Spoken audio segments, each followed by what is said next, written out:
This video will show you how to adjust a lease recommendation before sending to the tenant. If a landlord responds to your lease recommendation outside of the Our Property process, you will need to ensure the lease recommendation is the same as the landlord's instructions. You may also need to adjust the recommendation for any other reason. Open the Lease module of Our Property and find the lease recommendation in the Pending Landlord Decision tab or the Pending Tenant Decision tab. Click on the property address to open the recommendation details page. Edit the details as needed, such as the rent amount, lease term, end date, and any other details. Once the lease recommendation is correct to the landlord's instructions, click on the Landlord's Behalf button and select one of three options. Agree recommendation will open a pop-up window where you will need to add the landlord's instructions,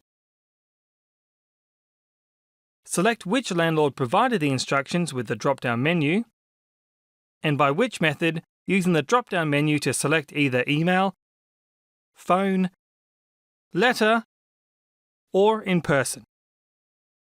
Click on Accept Recommendation to accept the lease proposal on behalf of the landlord and send the lease to the tenant. Do Not Renew will open the same pop-up window where you will need to add the landlord's instructions, which landlord provided the instructions, and by which communication method. Please note, once the Do Not Review button is clicked, a vacate notice is sent to the tenant and the vacate process is started. Defer Lease will defer the lease action to the selected Defer To date. You will need to add a note and click on the Defer Lease button. You should now know how to adjust an existing recommendation before sending to the tenant for their review.